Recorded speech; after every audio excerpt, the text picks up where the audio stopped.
Fala, rapaziada! Sejam todos muito bem-vindos aqui no De Lutador para Lutador, aqui no Fight Mode TV, o seu novo modo de assistir lutas. Esse programa é um bate-papo franco e direto, jab direto, entre eu e o convidado. Vai ser muito legal ter vocês conosco. Então é o seguinte, já para começar os trabalhos, Triple C, curte, comenta e compartilha. É muito importante a sua participação.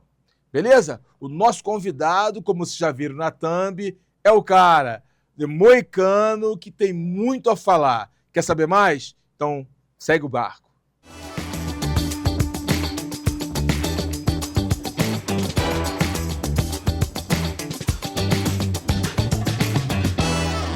Fala, galera. Renato aqui. Fala, Carlão, beleza? Como é que vocês estão aí? Como é que você tá, meu irmão? Tudo bem? 100%, graças a Deus. Firme e Melhor forte? Impossível. Firme e forte. Tava fazendo o que agora? Você tava cortando grama, é isso mesmo? É isso mesmo. Tava falando pro Carlão aqui, a gente tinha marcado aqui um horário, aí eu vi que ia atrasar, falei, porra, vamos botar meia horinha antes, mas graças a Deus consegui chegar no horário, mas tava falando pro Carlão aqui, tava não só cortando grama, como adubando lá as que morreram, pô, trabalhando aqui, velho, cuidando do jardim. Você pensa que vida de lutador é fácil, rapaz. É verdade, vira é de verdade. pai de família, vira de americano, adubar ali Exatamente. o jardim, deixar bonito. Exatamente. E outra, o pior é isso, que eu moro num condomínio aqui, se a grama estiver ruim, é capaz de você tomar até multa, né? Tem multa, Tem o né? HOA, todo mundo tem que manter o mesmo padrão. Então tem um motivo por que todo mundo cuida e tal, porque é cobrado financeiramente, Dói né? Um no incentivo. bolso, né? Dói no bolso, exatamente. É Dói no verdade. bolso. É verdade. Então eu E tô sempre fazendo algumas atividades aí. E a história, né? A vida de americano, né, irmão? Porque muita gente não entende isso. O Brasil está muito acostumado que as pessoas que têm um pouco mais de condição financeira paguem pessoas para trabalhar, para facilitar, digamos assim, a sua vida. O americano, por cultura, ele faz. Ele bota a mão na massa. É ou não é? Eu acho que é por cultura, mas também é uma questão de incentivo. Porque que nem eu estava te falando aqui. Aqui o que acontece é o seguinte: a mão de obra ela é extremamente cara, porque o dólar é uma moeda muito valorizada, né? Ela é reserva mundial e isso gera um desbalanceamento na mão de obra. Então o mundo inteiro quer vir para os Estados Unidos trabalhar. Então a oferta e a demanda, você tem muito mais gente querendo trabalhar, você tem muito mais tipo assim, muito mais gente pagando por um serviço desse. Então, por exemplo, se eu contratar um cara aqui para fazer o que eu estava fazendo hoje, de cuidar do jardim, seria tipo uns $500, entendeu? Nossa. E com $500, você compra o cortador de grama, você compra o assoprador de folha, você compra o adubo, tudo isso com 250. Isso quer dizer o quê? Tipo assim, os produtos aqui são muito baratos, a mão de obra é cara. Então, acaba que todo mundo aprende a se virar, entendeu? Pois é. E os $250 que sobram, você come picanha. Exatamente. Todo dia, infelizmente. Todo Moicano, dia. vamos lá, cara. Olha, eu vou no túnel do tempo para março de 2010. Jungle Fight 18. E eu tava lá, né? O pior é que eu era o Tava. árbitro da tua luta. A luta de Sim, estreia, cara, contra o capitão. sim, Cara, sim.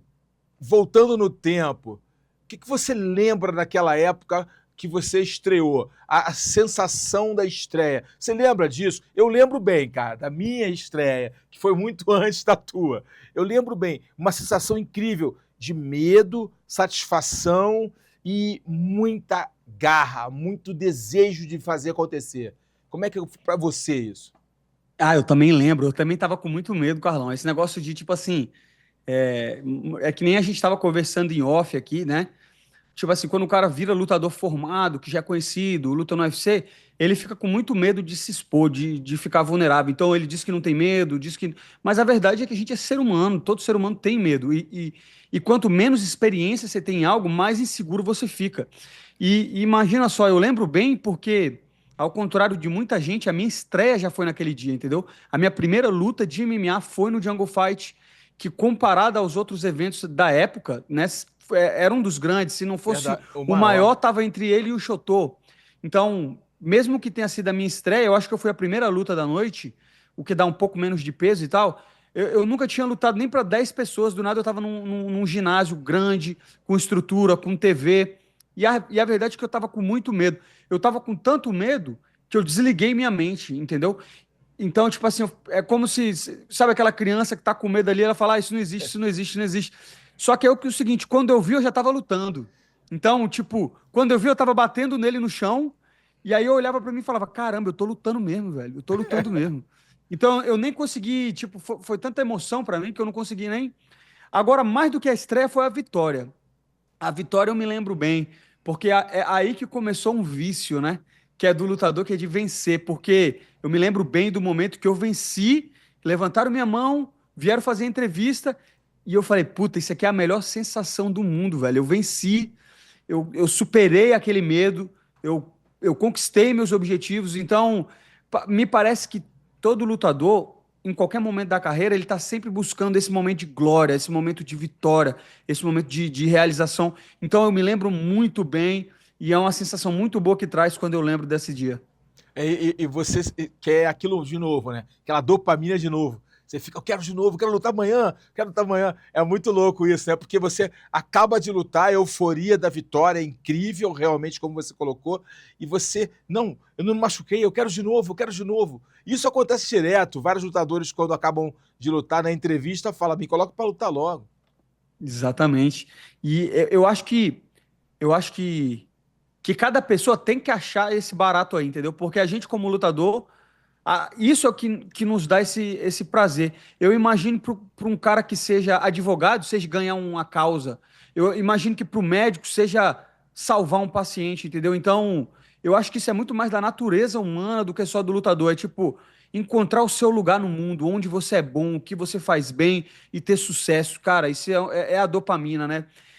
E a gente pode comparar isso aí também ao uso de droga. O cara que ainda não se achou e tal, ele usa a droga e vai tentar fazer isso. E o ser humano, eu acho isso, que todo mundo tem esse potencial. Então, se você não encontrou seu potencial, você vai andar errado. Por isso que é muito importante você saber para que você foi feito nesse mundo. E eu fui feito para lutar, velho. É uma coisa que eu amo.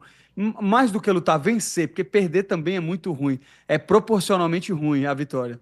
É verdade. E você fez uma sequência incrível de vitórias, chegou no UFC invicto, né? Chegou Sim, invicto, não foi? Aí sim, foi você isso. pegou o Brian Ortega, não é isso? Foi sua Exatamente, primeira exatamente. derrota, né? O Brian Ortega. Então, você foi bem claro que falou, pô, viciei em vencer. Você foi numa sequência incrível de vitórias, subindo, teve um empate no meio do caminho ali e tal, mas vitória, vitória, vitória, vitória, todo mundo falando, o Empate Moicano. roubado, hein? Empate roubado, hein? Nunca falei disso aqui, ó. Isso é breaking news aí, mas foi quando eu lutei o Chotô lá em Brasília. E aí fui lutar contra o atleta da Nova União, né? Que foi o Felipe Frois na época. E eu venci a luta, né? Eles declararam o vencedor, levantaram o braço e tal. Aí depois que eu desci, voltaram e falaram: não, as papeletas estavam erradas. É mesmo? É verdade. Mas na verdade o que aconteceu foi o seguinte: segundo eles falaram, dois árbitros deram empate na luta, que foi bem parelha, e um Hum, deu a vitória pra mim. Então o cara pegou e ele falou: "Não, o errado, Moicano venceu, errou. errado". É, Mas errado. na verdade teria que ter sido um Em- empate, entendeu? Então, eu falo mas, isso aí brincando, mas eu me lembro que, pô, eu senti toda a adrenalina, a emoção da vitória lutando em casa, e aí depois reverteram, e aí voltou a tristeza também, foi um mas pelo empate menos o empate é majoritário. melhor. É, É, mas não, não, mas deve ter sido uma situação incrível, né, cara? Levanta o sim, braço, não desce, não empate, deve ter sido uma sim. frustração. Sim, mas na verdade também foi bom, entendeu? Carlão, tipo assim, eu não choro pelo leite derramado. Pra mim, eu faço tudo até o momento que eu posso, entendeu? Eu fiz tudo pra vencer aquela luta lá. Deram um empate, isso aí não tava na minha mão, eu não podia fazer nada, eu não ia entrar na justiça pra rever um resultado desse, eu não tinha nem dinheiro na época, nem conhecimento técnico pra fazer nada. Então eu simplesmente assimilei aquilo ali e falei, vamos continuar. E eu sou muito objetivo nisso aí, entendeu? O que que a gente pode fazer? Não pode fazer nada? Vamos fazer o que eu posso. Então, é isso. Eu me dedico muito até onde eu posso mexer. Onde eu não posso mexer mais, eu não me preocupo. Pensamento estoico. Exatamente, estoico, perfeito, perfeito, Deixa eu falar uma exatamente. coisa, Moicano, aí você perdeu pro Brian Ortega. Então, e a sensação da derrota, velho? Pô, Como é essa que. foi ruim. Como é Meu que, irmão, essa foi pô, ruim. sentir aquele gosto amargo da derrota? É ruim pra caramba. Vai, É todo ruim. mundo, o importante é competir. O importante é competir quando Não, você faz esporte como hobby. Quando você faz como exatamente. profissão, alto rendimento, amigo, o importante é vencer. A derrota faz Exato. parte, você aprende com ela. Então, como é que foi transformar esse gosto amargo da derrota em algo, um combustível para continuar? Carlão, foi muito ruim, porque que nem você falou. Uma vez eu vi o Mike Tyson falando um negócio que é o seguinte: ele disse que a confiança traz sucesso e sucesso traz confiança. Então, toda vez que você ganha, isso quer dizer o quê? O sucesso. Você teve um sucesso. Esse sucesso traz mais confiança. Mais confiança vai te trazer mais sucesso. E vira uma espiral em que você vai ficando mais confiante, vai tendo mais sucesso. Então, nessa época aí do Brian Ortega, eu lembro que eu tava, sei lá, acho que 12 vitórias, já tinha tido 3 vitórias no UFC, já tinha batido o cara que na época estava ranqueado número 5. Então, realmente, eu estava me achando o dono do mundo. Me ofereceram essa luta contra o Brian Ortega em Los Angeles, na minha segunda luta internacional. E para mim eu ia lá e ia matar ele, entendeu? Para mim não tinha como eu perder. Eu já estava muito confiante, vindo de anos de vitórias, vitórias, vitórias. E eu não vou dizer que eu subestimei ele, porque eu não subestimei, mas eu estava muito confiante. E a luta foi uma luta duríssima. Foram 3 rounds. Inclusive a gente ganhou a luta da noite essa noite, mas eu ainda vencendo a luta, mas eu não sabia que estava vencendo, entendeu? A luta estava muito dura. No terceiro round eu tentei uma queda, ele acabou me finalizando numa guilhotina e meu irmão, foi de longe a pior sensação que eu senti na minha vida até a época. E eu lembro de eu indo embora assim, todo arrebentado, e eu quebrei o orbital, tava bem machucado. Não tava conseguindo enxergar de um olho, tava bem, bem machucado mesmo. E na ambulância, na época eu não falava inglês, tá ligado? E eu fui sozinho pro hospital lá com a galera, meu irmão, e chorando igual criança também. Entendeu? Foi muito ruim. Mas é isso. Depois, quando eu cheguei em casa, eu comecei a me recompor, comecei a treinar e realmente a vitória é uma boa companheira, é bom. A vitória é sua amiga, mas a derrota é sua professora, entendeu? Toda vez que você perde, meu irmão, é realmente. Tudo isso que eu vou falar é clichê, mas é clichê por um motivo, porque já aconteceu com muita gente por muito tempo. E toda vez que você perde, você perde amigo, você perde é, confiança, você perde confiança em você mesmo. Porra, o que que eu fiz de errado? E você tem que não perder confiança, mas você tem que ter uma análise crítica muito detalhada, entendeu? Porque se você não admitir, se você não entender o que que você errou, você vai errar de novo. Se você chegar e falar, não, foi um erro, eu sou muito melhor, você vai repetir o mesmo erro. Então é muito doloroso você olhar no espelho e falar, velho, você perdeu. Por que que você perdeu? Vamos procurar o que que você fez de errado, o que que você pode melhorar. Mas essa derrota, com certeza, foi a responsável por eu mudar de academia, mudar de país, não por causa da derrota, mas por causa de várias coisas que aconteceram no meio do caminho que eu vi que eu estava errado, que eu vi que eu estava na trajetória errada. Então, hoje, graças a Deus, eu estou nos Estados Unidos, numa situação financeira bem melhor. Foi por causa dessa derrota, por causa de todas as derrotas. Eu não mudaria nada na minha vida e nem mudaria nada na minha carreira, porque, como de novo, esse pensamento estoico, né? As minhas derrotas me formaram quem eu sou hoje. E você nunca vai saber a alegria de uma conquista se você não sabe a tristeza de uma derrota, entendeu? Então, hoje em dia, depois de cada lágrima, de cada noite mal dormida por causa da derrota, eu valorizo muito mais o meu dia a dia, a minha vida, as coisas que eu tenho, porque elas valem alguma coisa. Eu overcome, eu passei muita coisa para chegar onde eu cheguei, para continuar onde eu estou. E em relação a legado, eu não ligo para legado, porque ninguém vai lembrar de mim. Carlão Barreto, você é uma lenda, entendeu? Você é um cara que eu assisto há muito tempo. Eu sei toda a história do Carson Gracie, eu li os livros do Carlos Gracie, eu sei toda a história do Vale Tudo do MMA. Agora, quantas pessoas sabem, velho? Ninguém liga, velho. Daqui a 10, 20, 30 anos, ninguém vai saber quem a gente é.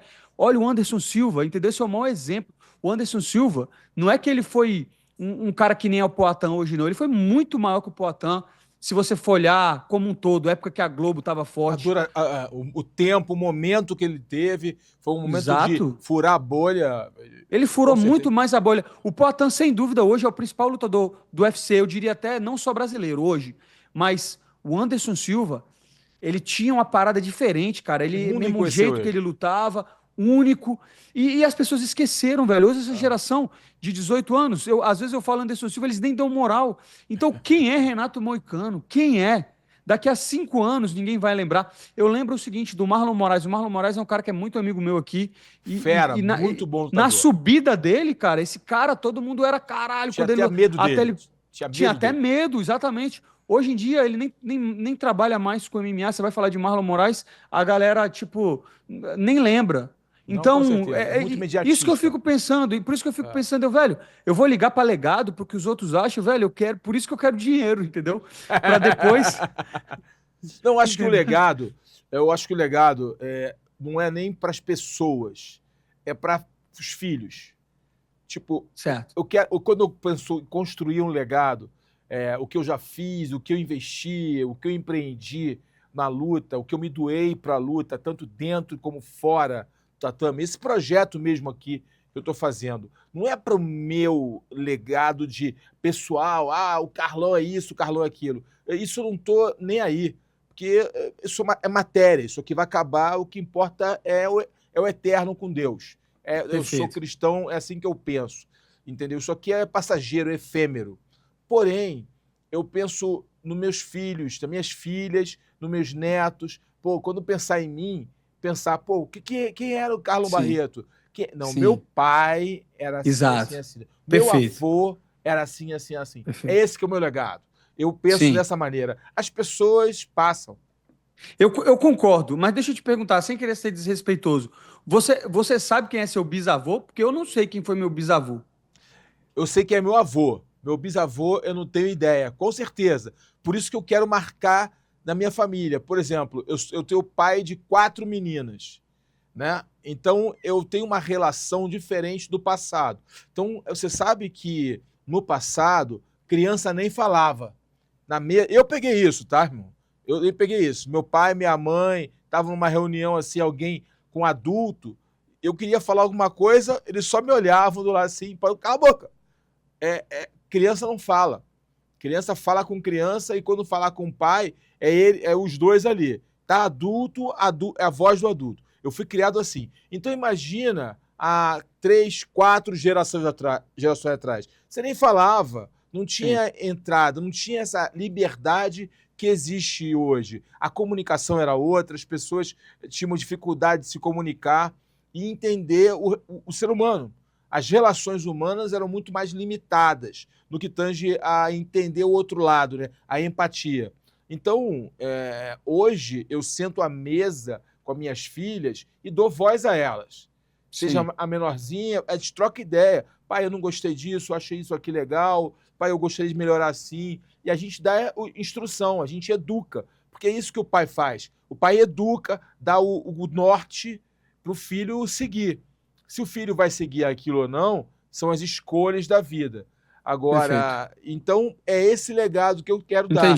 Para que sejam gerações melhores, entendeu? Eu não quero que sejam gerações melhores. Que minhas filhas sejam melhores mães do que eu e minha mulher somos. Entendeu? Sim. É esse legado, essa base educacional que eu quero que propague e melhore geração por geração.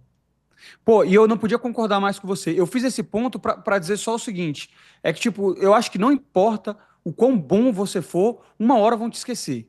Sim, entendeu? Com certeza. Na maioria das vezes. Tipo, mesmo a sua família, porque realmente, meu bisavô deve ter sido um cara bom, sei lá, também não sei, posso estar chutando.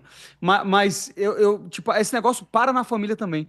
Só que esse ponto que você falou, eu concordo demais, porque não tem a ver só com você e não tem a ver só com seus filhos. O teu principal trabalho como homem nesse mundo é criar bons filhos, velho. Eu vejo isso. Porque, tipo, é isso que vai impactar a sociedade ou não. Exatamente. Se você faz filhos merda, você tá piorando a sociedade. E como é que você faz filho merda sendo um pai negligente, sendo um pai que pensa só em você mesmo, sendo um cara que, às vezes, só faz o que seu filho quer? Então, tipo assim, hoje eu tenho total consciência e controle que o meu papel principal com a sociedade é ser um bom pai. E por isso que eu gasto muito tempo, e eu faço errado, e eu vou errar, e é difícil. É difícil. Hoje mesmo eu fui no médico com meu filho, ele tinha uma consulta de 5 anos, tipo assim, tem 90% de chance dele ser considerado com hiperatividade, entendeu? Porque realmente ele foi pro colégio, teve problema com professora, ele não consegue, ele não, tipo assim, é um parto para ensinar qualquer coisa para ele, tudo uma dificuldade. Só que eu tenho duas escolhas, sacou? Ou chegar, bater nele toda hora e falar, fica quieto, que é o mais fácil, ou eu posso ir para outras escolhas. Aí o médico falou: vamos ver se vai ser medicação, se vai ser terapia, se vai ser outras paradas. Aí eu também posso falar: ah, não vou dar medicação. Entendeu? Porque eu não gosto. Eu não gosto, mas eu tenho que estudar, eu tenho que ir todos os ramos, eu tenho que fazer o que é melhor para que no futuro. Para que no futuro esse cara tenha um caminho, velho, entendeu? Eu Exatamente. tô com outro filho aí, a minha esposa tá grávida, 2 meses ela vai ter outro filho, e eu, tipo, Parabéns, eu pretendo. parabéns.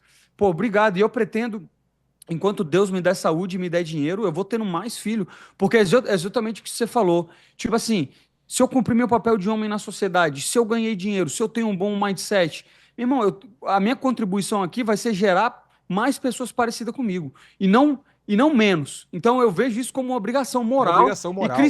e cristã também. E Concordo. cristã também. Entendeu? Porque hoje em dia, tipo, eu sei que tá na moda o cara falar que é ateu e que, tipo assim, isso soa inteligente, né?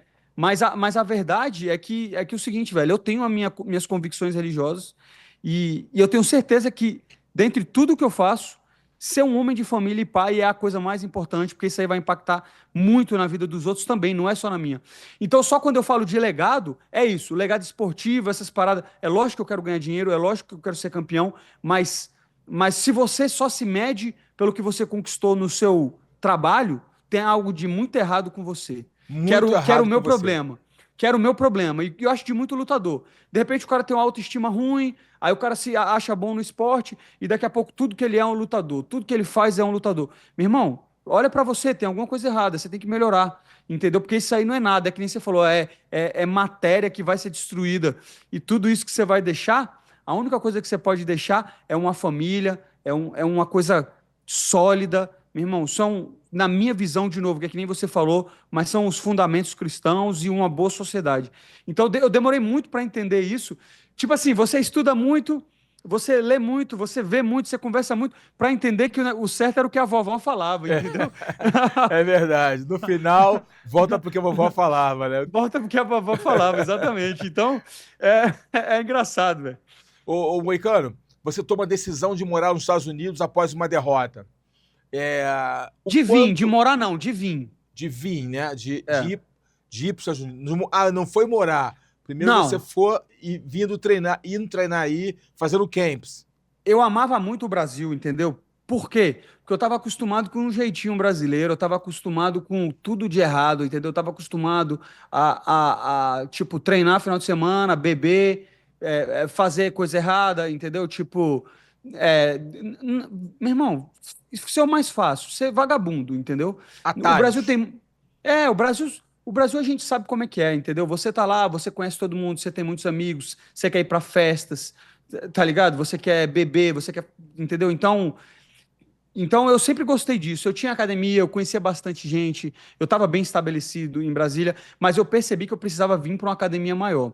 E aí eu vim para América Top Team. Só Perfeito. que quando eu vim para cá e eu vim com a minha namorada na época, a gente passou por muita coisa junto aqui, entendeu? Porque como eu falei no começo aqui, uma coisa é você morar no Brasil, uma coisa é você ganhar em dólar e viver em real, outra coisa é você viver nos Estados Unidos. Então, eu vim para cá, passei por muito perrengue, tipo, é, tipo assim, no final das contas eu tirei de letra, porque eu estava vivendo meu sonho, mas eu tive que dividir casa, entendeu? Morei eu e minha namorada por muitos anos no quarto alugado, dividindo com outras pessoas que eu nem conhecia. Não comprei um carro, comprei uma moto. Se você for ver, é muito igual, tipo, o Pantoja, depois falou que dirigiu Uber, a galera toda passa por esse negócio, porque você não tem como chegar aqui, alugar um apartamento E esse é o maior problema, porque eu vejo que alguns lutadores que fazem. Então o cara entrou no UFC, começa a ganhar um dinheirinho, aí vem para os Estados Unidos, já aluga, faz um aluguel de apartamento aí de um contrato de 1 ano, aí ele paga 2, 3 mil dólares no aluguel, aí eu compro um carro, tal. Aí quando vai ver a vida do cara, tipo, ele tá gastando 5, 6 mil dólares, ganhando uma bolsa de 20, de 30. Isso força o cara a pegar outras lutas. Então eu sempre fui bem consciente. Então eu vim e falei, velho, vou gastar o menos de dinheiro possível, vou juntar, porque quando eu comprar, eu quero comprar a minha casa. E foi o que eu fiz. Só que esse tempo, esses 2 anos, 3 anos que eu fiquei nos Estados Unidos morando aqui, minha cabeça mudou completamente, sacou? Mudou completamente, velho. Eu comecei a ser muito mais responsável, eu comecei a evoluir. Eu casei com a minha namorada, que virou minha esposa, aí ela ficou grávida, e aí eu tive que fazer uma decisão, entendeu? Tipo, ou eu volto. Eu queria voltar pro Brasil, porque para mim era mais fácil, entendeu? Que aí eu pensava Tinha exatamente família, isso. tinha estrutura, zona de Minha, conforto. minha, minha família, a minha esposa vai ficar lá grávida, eu venho aqui, fico nos Estados Unidos fazendo os camps, depois eu volto pro Brasil. Aí foi exatamente a questão do filho. Ela falou, velho, beleza, mas você sabe que assim, a gente não vai ter uma família, né? A gente vai ter você vai ter umas férias no Brasil, que você vai ficar treinando aqui, aí lutou, você vai para lá, seu filho vai ter que ir para a escola.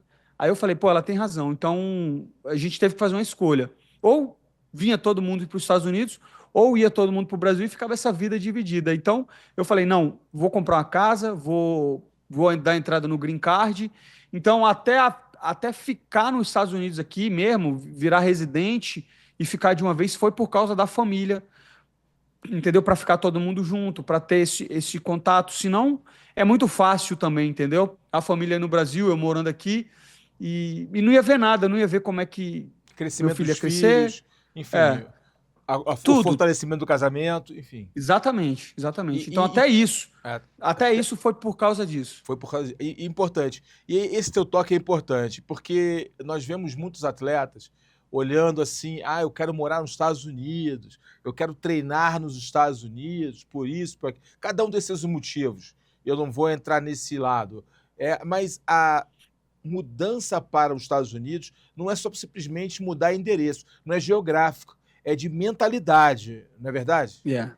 Eu mudei muito, principalmente assim, porque, tipo, eu falei, beleza, vou mudar aqui para os Estados Unidos, e tal. Eu falei, velho, vou tentar conhecer a história e tal. E aí eu fui ler alguns livros falando da Revolução Americana, a história, como é que os Estados Unidos foi fundado. Aí eu também li bastante livros sobre o Brasil, como é que foi a época da monarquia, como é que foi a proclamação da República mesmo e tal. E aí fui traçando vários paralelos. E nisso aí eu fui vendo, tipo, mais ou menos, né? Claro que não é uma correlação direta, mas por que que os Estados Unidos por que que os Estados Unidos hoje em dia se encontra melhor? Quais foram os aspectos que fizeram o país ser os Estados Unidos ser um país mais bem sucedido economicamente?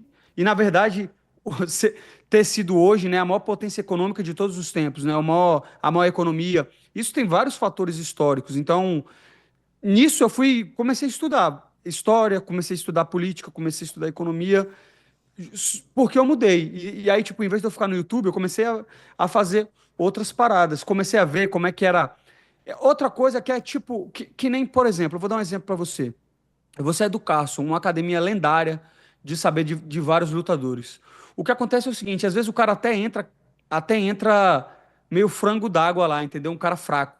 Mas para você ficar, você vai se tornando casca grossa, você vai vendo o jeito que os outros atletas se comportam, você começa a perder no treino, daqui a pouco você não quer perder. É a mesma coisa, quando eu vim para os Estados Unidos, eu comecei a ver, falei, pô, olha, isso era uma coisa que me assustava, entendeu? Tipo, no Brasil tinha todas as questões da lei trabalhista, CLT, o cara tinha vários direitos e tal, todas aquelas obrigações que o patrão tem com o empregado. E aí eu via meus brother de treino aqui, que trabalhava em qualquer coisa, o cara era demitido na mesma hora, tá ligado?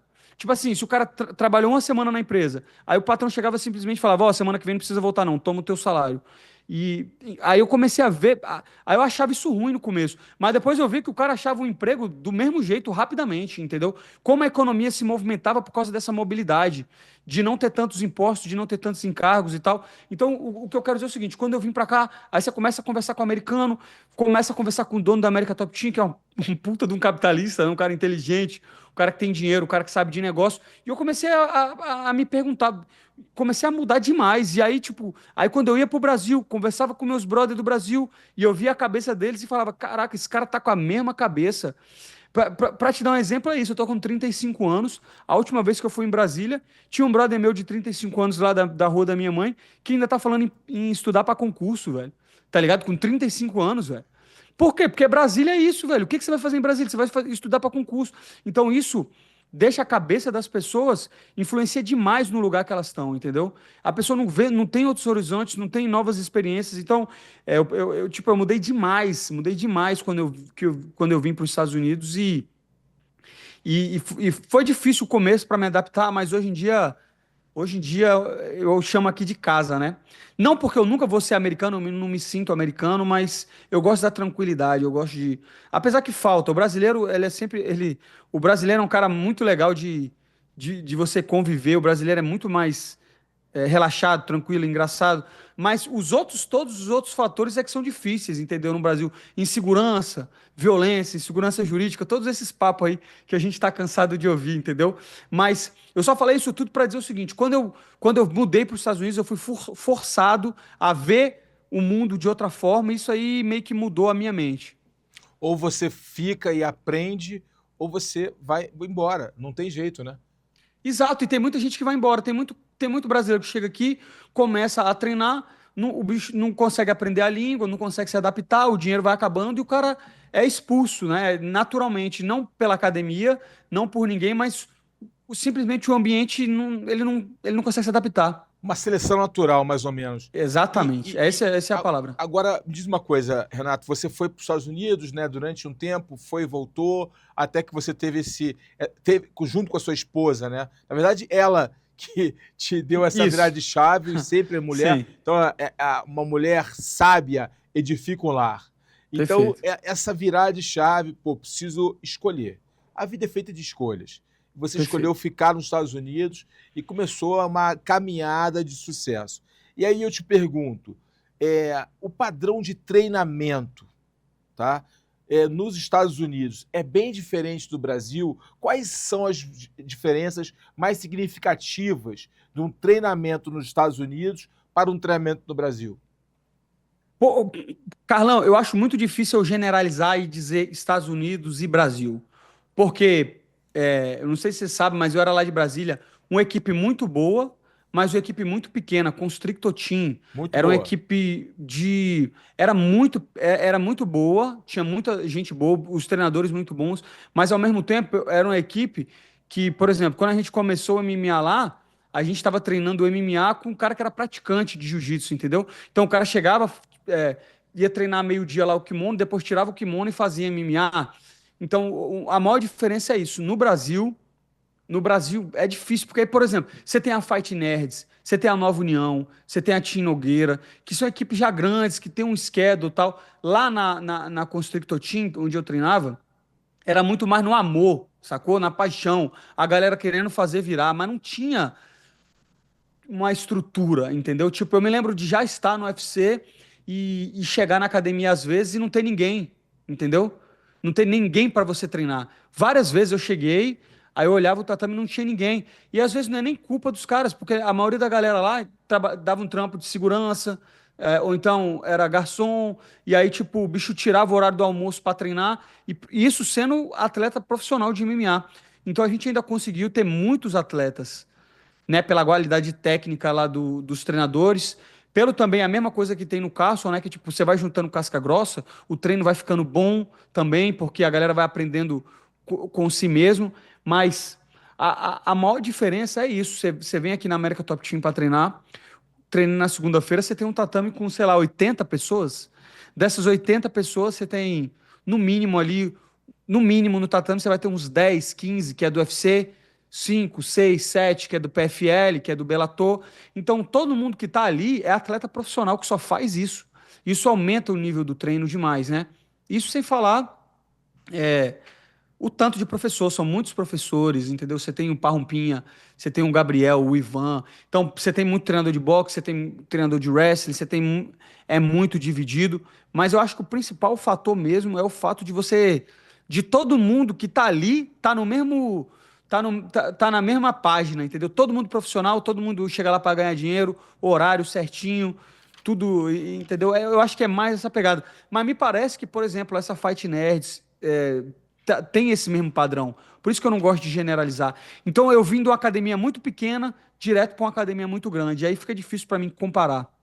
Entendi, entendi. Não é porque quando o atleta fala que quer morar nos Estados Unidos, geralmente ele pensa, ele cria na cabeça dele uma situação que nos Estados Unidos tudo vai ser mais fácil.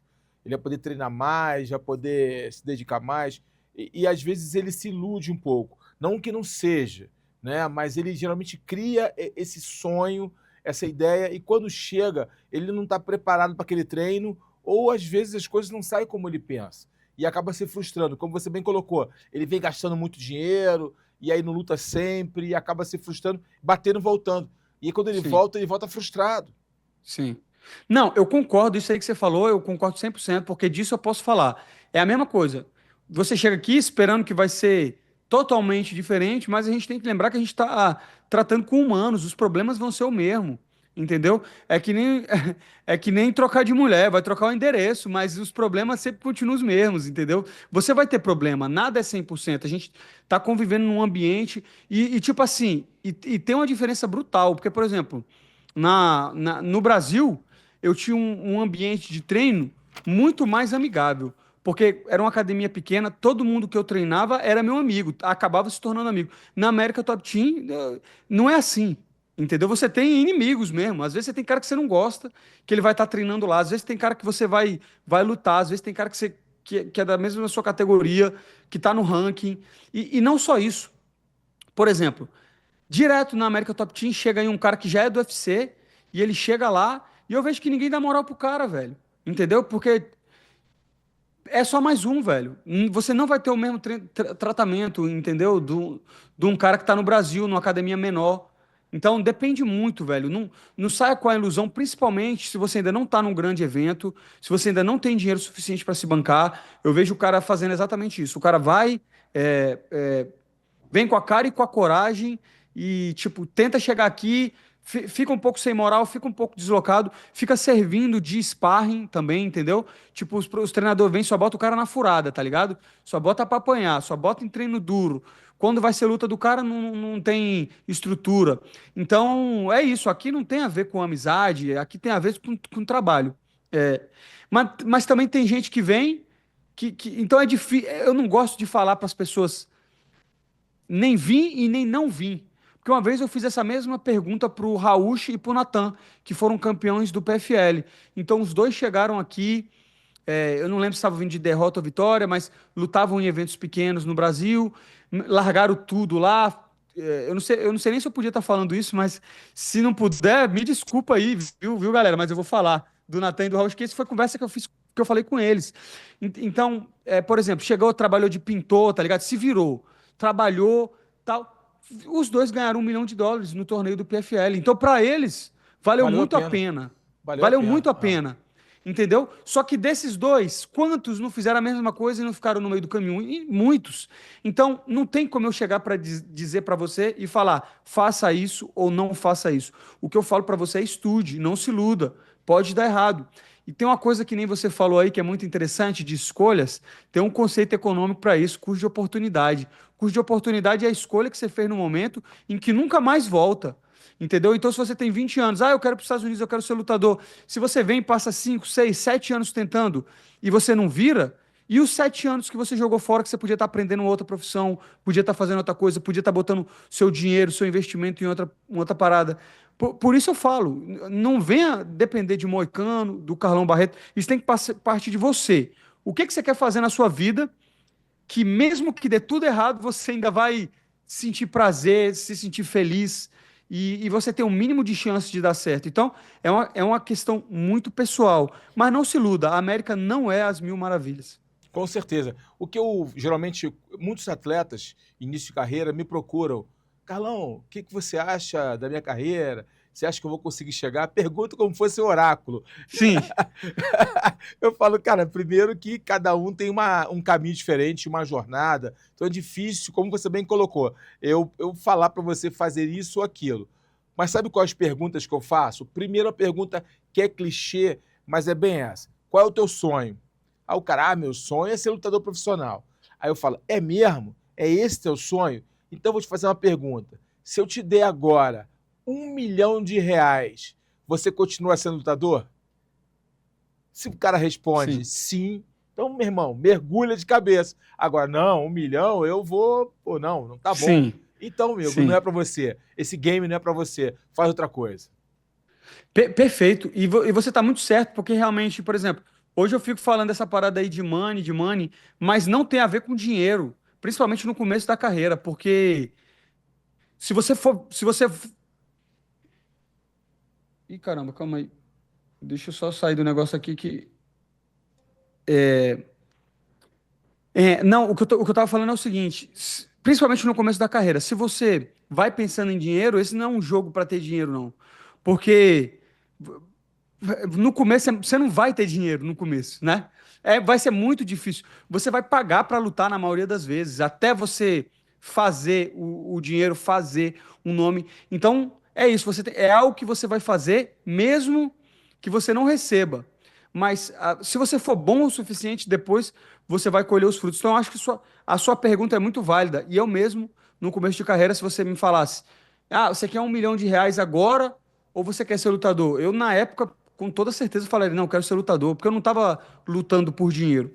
Mas depois que eu cheguei, que eu vi, aí que eu estabeleci minha carreira, que eu fiz meu nome, agora é a hora de ganhar dinheiro. Perfeito. Mas você tinha algo dentro de você que era a paixão e a certeza que era aquilo que você queria. Perfeito, Meu irmão, exatamente. minha aptidão, é o que eu quero. Até mesmo porque você chegou a se formar em direito? Não, eu fui até a metade, fui até o quinto semestre, até o quinto ou sexto semestre, e depois acabei abandonando aí. E não me arrependo realmente, não. Seria legal eu ter um diploma e tal, mas eu dediquei minha vida inteira à luta e, e graças a Deus foi a melhor coisa que eu fiz na minha vida. Muito bacana. Falando de camp, né, de treinamento, é uma curiosidade que todo fã tem. Eu observo que alguns fóruns, as pessoas falam muito sobre camp, sem entender muito bem o que é um camp. Fala um pouquinho pra gente o que é um camp, brother. Porque o nego fala, o que é um camp? A gente tenta explicar, mas nada melhor que um lutador que vive isso explicar pra gente. Explica o que é um camp para uma luta. Eu lembro uma vez o Nate Diaz falando sobre isso, e ele falou: camp, esse cara fica falando de camp. Pra mim não existe camp, eu tô treinando a vida Todo inteira. dia. E eu também era assim. Antigamente eu não tinha camp também, não. Eu passava o ano inteiro treinando, treinando, treinando, treinando. E aí quando tinha luta eu treinava específico para o que que tinha o adversário. Hoje em dia eu vejo que o camp, né, que as pessoas falam, são as 12 semanas antes da luta.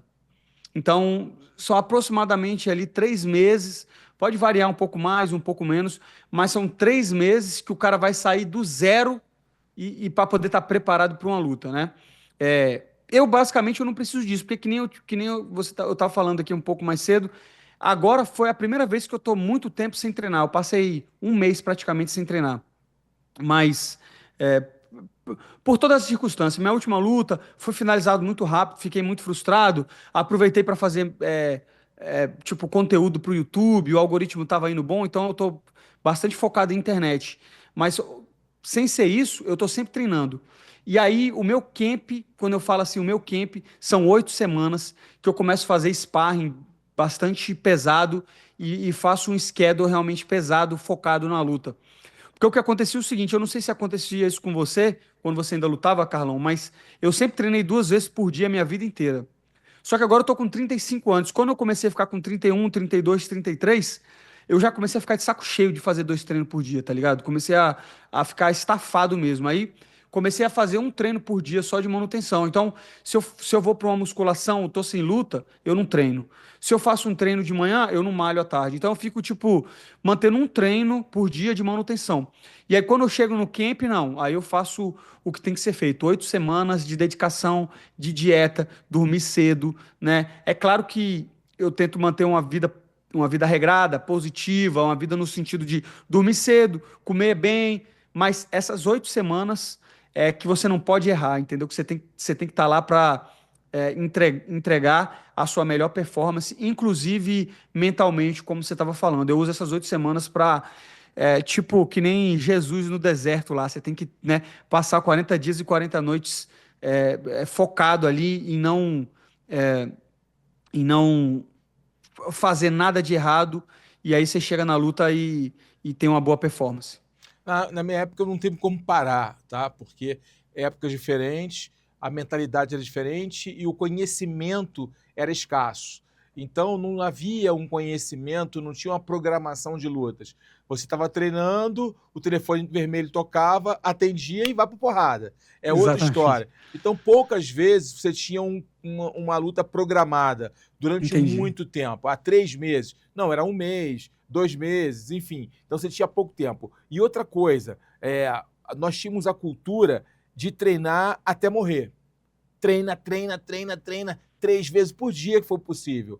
Aí a nossa mentalidade era: se você não estiver treinando, o seu adversário está. Sim, Então, meu sim. irmão, era essa mentalidade. Então, essa mentalidade levou a gente a se machucar muito. Eu me lesionei muito, tive overtraining. Então, mas na época a gente não sabia. Então, era o conhecimento que tínhamos, usávamos da melhor forma possível. Estava Perfeito. errado? Só sabemos, só viemos a descobrir que estava errado depois, pô. Sim, sim. Que houve um estudo, um entendimento, conhecimento científico da luta, que a gente descobriu que estava errado. Mas naquele Perfeito. momento era o que a gente tinha. Pô, perfeito. Tipo, isso se traduz em números. Você vê que o UFC hoje em dia tem muito mais atleta velho. Pô, me fala, tipo, isso. Olha o Jared Cannonier, um monstro ainda, 40 anos. Acabou de Exatamente. ganhar do Robocop com 40 anos, no shape ainda, fibrado, treinando certo, entendeu? Se você pega um cara de 35, 40 anos e botar ele pra treinar 3 vezes por dia, você vai quebrar esse Vai cara. quebrar o cara. Você Pô, vai quebrar o cara. É que nem eu tenho 30, vou fazer 36. Não tem como eu treinar como eu treinava com 18, com 19, com 20. Então agora é muito mais usar a cabeça, entendeu? É treinar certo, é respeitar os limites do seu corpo. Porque o conhecimento técnico tá ali. Você precisa do timing, entendeu? Você precisa da força, da técnica. Agora, se você entrar no sparring todo dia para se quebrar, você deixa a sua vida e a sua carreira lá nos treinos. exatamente, e a carreira não fica longeva, né? Como você bem colocou, hoje, com a boa alimentação, treinamento certo e programação de lutas, você consegue ter uma carreira mais longeva. E aí eu te falo o seguinte: nessa perspectiva de carreira longeva, o moicano hoje é um cara com uma visão bem diferente do passado, como você bem colocou, já 36 anos, né? Já vislumbrando outras coisas, um cara que pensa em investimento, um cara que estuda filosofia, enfim. Qual o recado assim que você dá para os lutadores mais novos que estão chegando na América Top Team em relação à construção de carreira? Boa. Porque é muito importante isso, né, cara? O cara pensa muito no aqui e agora. Ok, é importante, tá cheio de energia, cheio de vontade, mas a gente tem que pensar a médio e longo prazo. Perfeito. Ó, essa é talvez uma das melhores perguntas aí, porque é tudo sobre gestão de carreira. É tudo sobre gestão de carreira. Mas, ao mesmo tempo que é uma pergunta boa, é uma pergunta difícil de responder. Porque para você ter uma boa gestão de carreira, as pessoas têm que ligar para você. Senão você vai ser usado de escada. Entendeu? Se você chega lá, você quer lutar, você quer lutar. Não, meu irmão, você tem que arrumar um empresário que, por algum motivo, entendeu? Seja indicação, seja, sei lá, ele conhece teu pai, é um cara que alguém indicou, mas você tem que arrumar um empresário que vai arrumar as primeiras lutas certas, entendeu? Que vai trabalhar a sua carreira. O que que são. Inclusive, ontem no Show Me the Money Podcast, um podcast que eu tenho em inglês com o Durinho, a gente falou com o Walter Walker. O que ele falou é exatamente a gestão de carreira. Então, ele estava um pouco mais velho e falou pro irmão dele: eu quero lutar em MMA. Aí o Johnny Walker apresentou ele, esse cara, esse russo, que é um dono de uma academia que era até América Top Team na Rússia. Aí o cara levou ele lá, falou: meu irmão, eu vou te dar uma cama aqui, alimentação para você ser atleta. Só que o seguinte, eu vou cuidar da sua carreira, você vai fazer o que eu mandar. Então o cara mandava treinar, ele fazia. O que o cara falasse, ele fazia. Aí ele estava explicando. As primeiras 5 lutas, ele pegou só luta fácil. Ele pegou caras para ganhar confiança. Depois das outras 5 lutas, pegou cara um pouco mais. O nível foi aumentando. Depois da quinta luta, a sexta, a sétima, ele foi aumentando até um ponto que ele estava preparado para ir para o UFC. Aí o treinador dele falou: Ó, você ainda é novo. O treinador, que é manager também, falou: Eu vou te botar no UFC. Aí ele, pô, mas eu não estou preparado, não estou preparado. Tô preparado, você é peso pesado, você tá novo, você vai lá, você vai lutar. Se você perder, a gente vai voltar, a gente vai fazer mais lutas e você vai voltar pro UFC depois. Então, o principal fator para mim é a gestão de carreira, mas que para sua carreira ser gerido, você tem que ter um cara que tem interesse que sua carreira seja boa, que veja você como um produto que ele vai conseguir ganhar dinheiro no futuro, entendeu? Então, você de alguma forma tem que entender que, meu irmão, não tem amizade, é tudo negócios. Então, você tem que arrumar alguém que te veja como um produto, que ele vai ganhar dinheiro com você e que, para isso, ele vai construir a sua carreira. E aí, a construção de carreira passa por vários estágios. É onde você vai treinar, é com quem que você vai lutar. E outro fato muito grande que não é falado é a questão de investimentos, entendeu? Eu fui a tentar aprender, estudar sobre investimentos sozinho, há 5, 6 anos atrás, depois que eu já estava no UFC, depois que eu já tinha dinheiro, mas como já dizia a vovó no começo, aquele papo lá da vovó, que eu estava falando que estava certo, é o seguinte: quem erra no pequeno vai errar no grande. E é exatamente a mesma coisa. Se você não aprender a gerir e controlar pouco dinheiro, quando você tiver muito, você também não vai. Então, a principal dica que eu dou para a galera que está começando, principalmente se você é quebrado, estuda Bitcoin, velho. Estuda Bitcoin, entende mercado financeiro, entende sobre sua questão de aposentadoria, entende sobre inflação, porque não vai adiantar nada você ganhar milhões de dólares e você não saber fazer uma gestão do seu dinheiro. Não adianta você não, botar outras pessoas para mexer no seu dinheiro. É o que eu falo, ninguém vai cuidar do seu dinheiro como você, ninguém vai cuidar da sua carreira como você. Por isso que, por mais que você tenha um empresário, você tem que ter voz. Você tem que falar: Ó, me sinto confortável para lutar com esse cara, não me sinto com esse aqui. Acabou esse papo que nem você estava falando aí de atender o telefone vermelho e lutar com qualquer um. Acabou esse papo de você achar que você é o super-homem, que não vai perder. É gestão de carreira. Carreira é curta. E nisso passam várias coisas. É o que você falou, é a luta, é o treino, o psicológico, é o financeiro, são vários atores, são vários fatores para poder mexer, né, num campo só. Então, não é fácil, não é fácil, você tem que arrumar alguém que você confie e, e ao mesmo tempo eu digo, não confio em ninguém, então é difícil. Confia desconfiando. Exatamente, confie desconfiando sempre. Você vai lá, vai ver academia, vai ver um manager, mas é isso, velho, o mundo é complicado e no futuro vai ter um manager que eu vou indicar para vocês aí, que é o Gilbert Burns. Eu vou te falar, esse cara vai ser manager, vai ser um manager bom, um cara confiável, um cara de palavra que tá indo para esse caminho, com certeza. O Gilbert vai ser um cara foda para ser manager. Que bacana. Já está planejando essa mudança de carreira, né? Ele é um cara muito político, entendeu? Ele tem muita entrada. Para você ser manager, você não pode ser um cara muito direto, né? Você não pode ser um cara que fala o que pensa, não. Você tem que saber alinhar como é que eu te falo? A pauta do seu cliente com a pauta do evento. Os dois têm que sair ganhando. Então você não pode chegar e falar: Ó, meu atleta quer isso, porque senão o evento te fode. Você não pode chegar pro seu atleta e falar: o evento quer isso. Não, então você tem que transcorrer muito bem, ser político, ser um cara carismático e, acima de tudo, um cara honesto. Então eu realmente acho que o Gilbert, no futuro, vai estar tomando emprego de muito manager aí. Ainda mais com a experiência, né? Visão estratégica. Exatamente. Essa Exatamente. é o lance. O cara tem que ter visão estratégica. Se o cara não tiver visão estratégica, dificilmente ele vai ser um bom manager. Perfeito, concordo. E vamos lá agora mudando o nosso assunto aqui. Moicano, uma carreira longa, uma carreira de sucesso. Qual foi a luta mais difícil? Não estou falando do oponente mais difícil. A luta mais difícil, que tirou mais de você, que fez você crescer mais, que se deu mais difícil para você. O maior desafio da sua carreira. A luta que foi mais difícil para mim foi a do Brian Ortega, nesse sentido, porque eu estava vindo de várias vitórias e eu perdi. E aí eu me lembro que eu fui para casa, para Brasília e tal, aí eu fui ter um jantar com meu pai, com a família. Aí meu pai, olha para você ter, pra você ver como é que nega é doido. Ó, mas olha o que meu pai me falou. Ele falou: Renato, você sabe agora que se você perder de novo, você tá acabado, né? Ele falou desse jeito. Você sabe que se você perder duas, se você perder agora, todo mundo vai dizer que você não é nada. Você... Ele falou isso pra mim, você acredita, velho? Eu não acreditei quando ele falou isso. Eu falei, velho, entendeu? Mas ele é um cara bem direto. Aí ele falou: agora você vai ter que treinar o dobro, você vai ter que.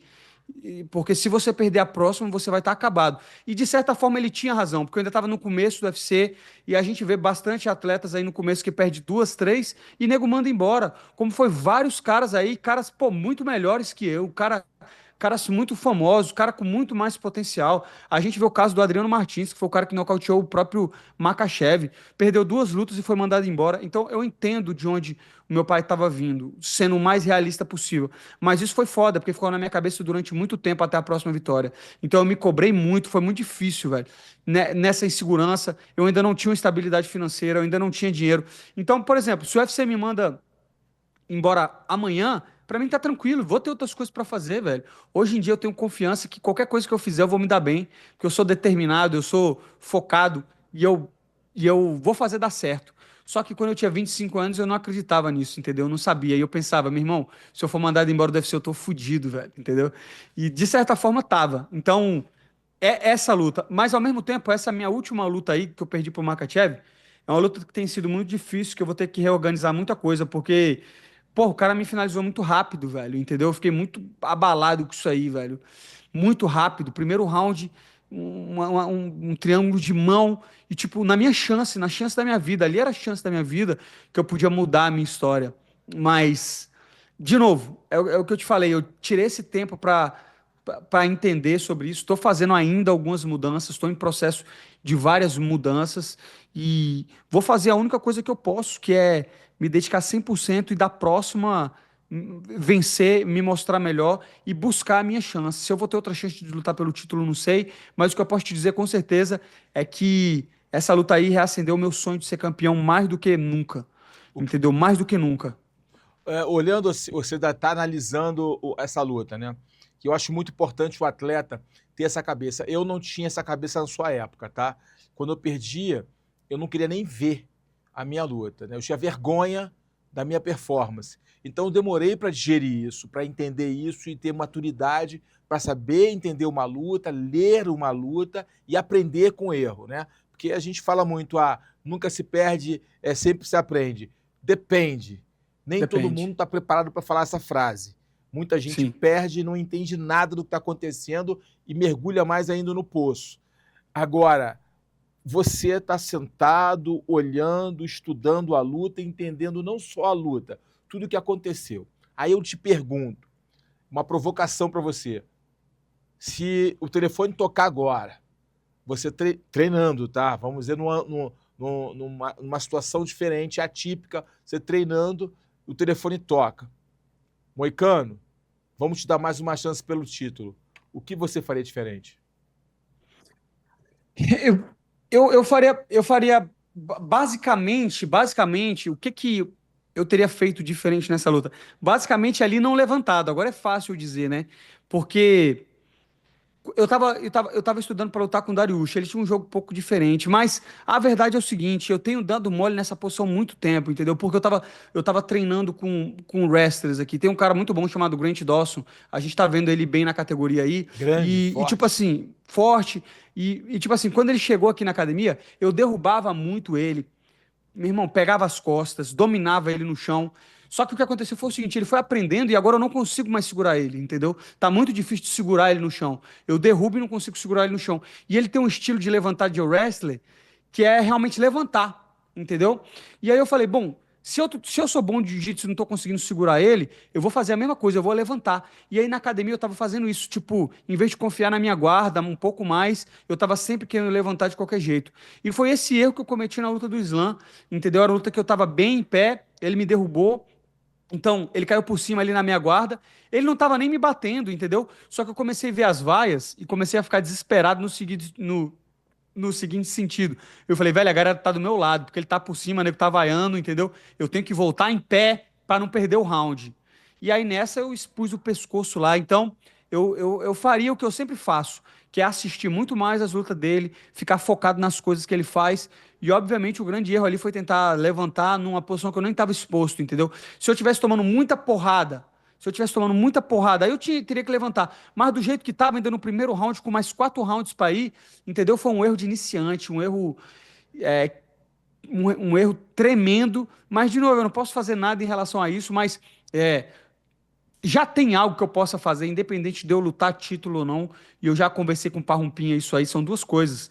É, defender aqueles triângulos de mão ali, defender a guilhotina e defender costas, entendeu? Quando o meu jogo eu ficar completo em defender essas outras coisas aí, meu jogo vai ficar muito mais completo, muito mais sólido, treinar mais guarda, no seguinte sentido, atacar bote ali pro cara se assustar, em vez de ficar fazendo que nem wrestler. Eu não sou wrestler, eu não posso tentar fazer o que esses caras estão fazendo há tanto tempo nessa idade. Então, eu tenho que confiar mais no jiu-jitsu, mais no que eu não vou me machucar, e confiar mais no meu grappling também. Não achei o Islam Makhachev essa força toda, não. Ele é muito bom de queda, mas por cima não senti essa pressão toda. Depois fui olhar o peso. Eu estava mais pesado que ele estava com 78 pounds, eu estava com 180 no dia da luta. Então, é isso. Treinar essas defesas de cabeça aí que ele me finalizou, treinar a defesa de costas, treinar uma levantada mais técnica, sem querer chutar o cara e levantar de qualquer forma. São coisas que eu vou fazer independente de estar lutando pelo cinturão ou não, porque querendo ou não, esse aqui é meu emprego ainda, e quando eu perco, eu ganho só metade. Então eu tenho que continuar vencendo. É verdade, show me the money.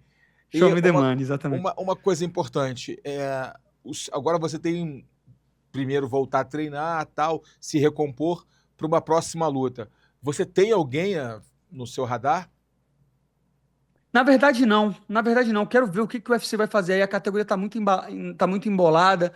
O Paddy Pimblett, já falei com o UFC, não vai ser essa luta que vai acontecer. Não sei como é que vai estar o Chandler, não sei como é que vai estar o Justin Gaethje vai lutar com o Hooker aí. Eu devo lutar só um pouco mais pra frente aí, lá pra maio ou junho. Então, eu não faço ideia de quem vai ser o próximo. Talvez podem querer pôr o Dariush de novo, que era a luta que era pra ser feita, né? Vamos ver, vai depender do UFC, do que ele vai querer fazer. Perfeito. Moicano, você pensando no UFC, no MMA de uma forma geral, e criando o seu top 5, quais são os 5 maiores lutadores? Mas eu não falo dos grandes nomes, eu falo de 5 maiores lutadores que influenciaram ou influenciam o Renato Moicano. Ó, os caras que eu mais gostava de assistir das antigas, eu gostava de assistir muito o Cerrone, eu gostava de assistir o Carlos Condit, eu gostava do BJ Penn, eu gostava do Edson Barbosa pra caramba. Eu sempre lembro lá em 2000 e poucos, 2014, 13, o Edson Barbosa. E acho que, sem dúvida, o José Aldo também, né? Foram esses 5 lutadores assim que eu não sei se eu me inspirei ou se eu era fã, porque eu não tenho um jogo bem parecido com nenhum desses caras. Meu jogo é muito pessoal, assim, nesse sentido. Mas, sem dúvida, Edson Barbosa e Cerrone eram os caras que eu mais gostava de ver de striking. MMA, o Carlos Conte, eu sempre achei ele muito completo. O BJ Penn, eu era fã do personagem do BJ Penn, um cara que era milionário, que não precisava lutar, que sempre lutou por ser um verdadeiro lutador, foi campeão. Pô, aquelas joelhadas no Shanshirk. Então, eu acho que eu sempre fui fã, assim, do Cerrone também, esse estilo cowboy e tal, meio doidão, beber cerveja. Então, eu sempre fui, assim, fã dos lutadores, não só pela luta, mas pela personalidade. Esses aí era meu top 5 de lutadores aí de todos os tempos. E hoje, assim, o peso por peso, seu top 5? Eu acho que falando assim, se eu fosse falar o melhor lutador de todos os tempos, o John Jones, com certeza, né? Estaria não tem como falar muito dele. Mas hoje, quem eu gosto de assistir, os 5 lutadores que eu mais gosto de assistir, com certeza o Alex Pereira. O Alex Pereira é muito doido, velho, porque eu não esperava isso tudo do cara. O cara é muito bom mesmo e tem provado cada vez mais, né? Eu gosto de assistir o Alex Pereira. Eu gosto de assistir o Merab Dvalishvili. Eu acho ele legal de assistir. É, Eu gosto de assistir o Carlos Prates hoje, é um cara que eu tenho vontade, sempre que fala assim que vai ter luta dele. O Jean Silva também é outro cara, vai ter luta dele essa semana, então eu fico, pô, sempre quando tem luta desse cara, acho que vai ser uma luta boa. E deixa eu ver, um último, um 5, um cara que eu gosto de assistir. Eu acho que o Tom Aspinall também. Tom Aspinall é um cara, sempre que for semana de luta dele, vai dar uma hypezada, é um cara maneiro de assistir. Acho que esse aí seria meu top 5 hoje, de assistir. Não que eles sejam os melhores de todos os tempos, ou que sejam. São luta, eu vejo como entretenimento, assim, caras que eu gosto de ver, que eu pagaria o pay-per-view para assistir. Muito legal. O moicano de hoje, né? 2025, um cara maduro, que já passou por tanta coisa. Quais os 3 conselhos que ele daria para o moicano lá de 2010? Compre Bitcoin enquanto ainda tá barato. Mais Acho que dois, era mais só dois. um. Era só um, velho. Era só um. 2010 eu falava, meu irmão, entenda essa parada do Bitcoin, mas não é só para você ganhar dinheiro, não. É porque é uma filosofia de vida, no sentido que vai Preservar te levando para patrimônio. muitas outras. Não só preservar patrimônio, mas o seguinte: porque o Bitcoin ele vem da desconfiança do Estado com o dinheiro, a separação entre Estado e dinheiro. É tipo assim: o Banco Central é uma parada maligna que rouba o dinheiro dos trabalhadores através da inflação. Então, os preços dos produtos sobem porque o Banco Central vende e compra, na verdade, compra títulos do tesouro do banco através dessa taxa de juros baixa. Então, eles controlam a taxa de juros para fazer esse quantitative para gerar mais dinheiro. E quando eles produzem mais dinheiro, ele rouba valor de quem está juntando. Então, esse é o principal ponto que a galera tem que entender de como que a inflação te fode. Você tem 100 mil no banco lá que você guardou sua vida inteira. Quando eles imprimem mais dinheiro, você aumenta a quantidade de notas, esses 100 mil passa a ter o poder de compra menor. Por isso que você está vendo aí a galera falando do café, de todos os produtos, porque eles imprimiram dinheiro demais, porque o Banco Central controla a taxa de juros e com o governo eles fazem um esquema de emitir mais moeda. Então é entender que o governo por si só é uma parada má, que político quer mais poder e que o Bitcoin é você tirar o dinheiro desse sistema e botar num consenso, entendeu? Então, hoje em dia, eu sou até mais fã do Bitcoin, não só pelo retorno que ele vai me trazer, mas pela filosofia de separação de dinheiro e Estado. Mas, brincadeiras à parte, o conselho. É difícil, velho, porque se eu desse um conselho para mim, com 25 anos, né, tipo, que nem esse que eu tô falando, compre Bitcoin ou faça isso, eu não faria pelas razões certas. Eu acho que eu só ia lá e ia falar o seguinte, velho, não se preocupa não, velho, continua, faz tudo que você tem para fazer, velho. Porque é disso aí que vai sair a sua vida, dos acertos e dos erros. Eu não quero uma vida perfeita, não. Eu não quero uma vida perfeita, eu quero a vida que eu tenho hoje, com minhas falhas e com os meus sucessos aí. Então, eu ia dar só um conselho, velho. Continua, velho. Não se preocupa muito, não. Não perca muita noite de sono, não. Que só tem uma coisa que não tem remédio, que é a morte. O resto, velho, a gente dá um jeito. Com certeza. Moicano, você tem noção que quando você falou do Ludwig von Mises naquele octógono, você mexeu com a cabeça de muita gente?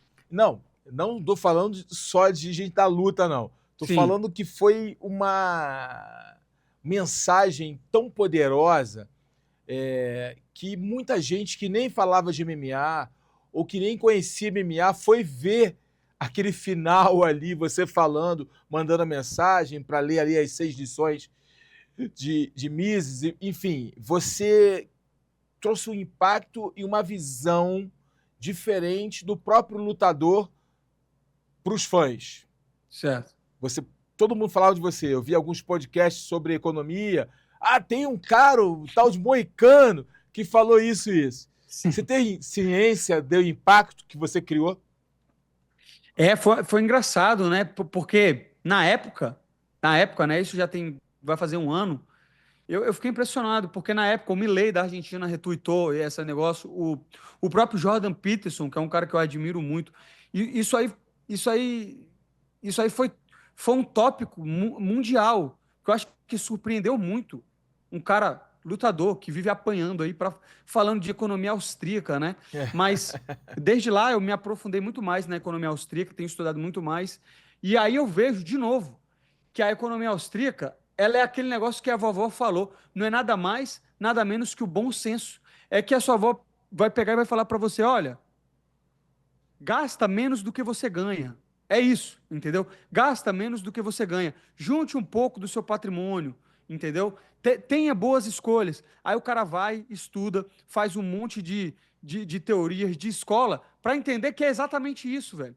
Então, de novo, aí chega na parada do conselho. O conselho que eu tenho para dar para o jovem é o seguinte: gaste menos do que você ganha. Você tem um salário, tem uma vida. É engraçado, porque muita gente fica falando money moicano, mas eu quero dinheiro, mas eu não quero, tipo, bens materiais, Lamborghini, isso. Eu até gosto de uma parada ou outra, um relógio e tal, mas não é disso que se trata o dinheiro. O dinheiro se trata de liberdade. E para você ter liberdade, você tem que gastar de acordo com o seu padrão. Se você gasta muito mais do que você ganha, se você tem dívida, e você vai se tornar um escravo do seu dinheiro, do seu padrão de consumo. Então é o conselho da avó, de novo. Gasta menos do que você ganha, invista um pouco do seu tempo em conhecimento, invista numa família numerosa, invista em relações que façam sentido, invista em coisas positivas para a sociedade, crie filhos, pô, aproveite seus filhos. Aí já entra em várias outras filosofias que nem você estava falando, a estoica, de Epicuro, filosofias que mostram para você que o grande prazer realmente está nas coisas simples. Só que você só vai conseguir desfrutar as coisas simples se você tiver tempo. Senão você vai ficar correndo na roda dos ratos, correndo atrás de dinheiro para pagar coisas que você nem precisa, entendeu? Então, faça o que você ama, tenha uma família e não gaste dinheiro em merda. Não é tão, você não precisa ser gênio. E é isso que a economia austríaca fala, entendeu? Respeite as decisões das outras pessoas. Não tente forçar a sua vida na vida das outras pessoas. Eu sou cristão, mas eu não quero que todo mundo seja cristão, não. Eu quero que cada um tenha a sua opinião, mas também não quero que as outras pessoas forcem a opinião delas em mim.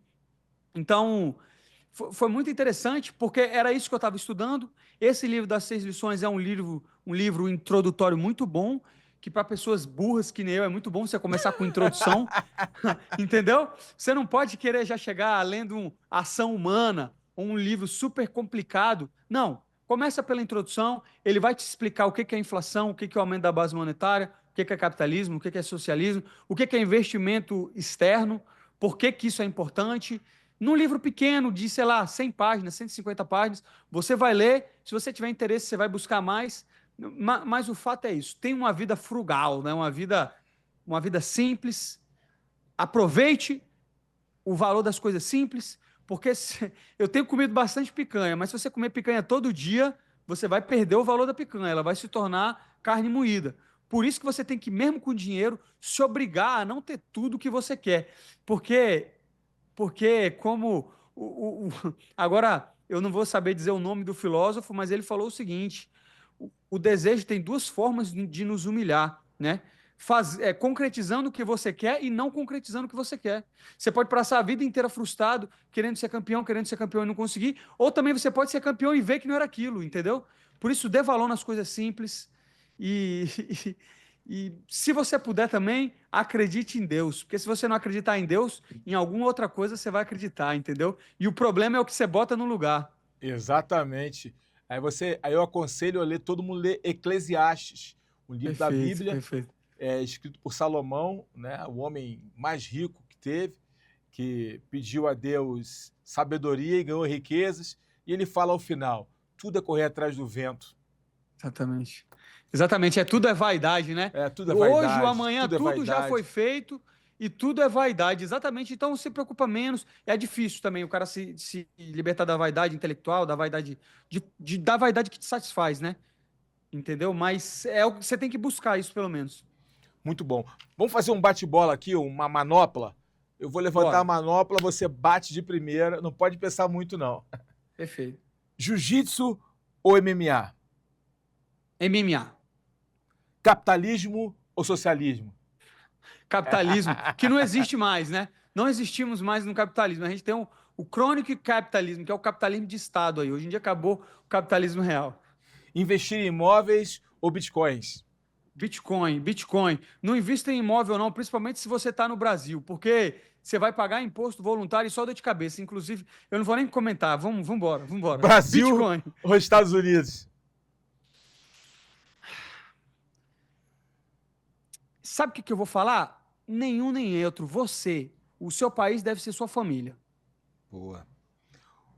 Desistir é uma opção? Nunca foi. Se você desistiu, você está morto.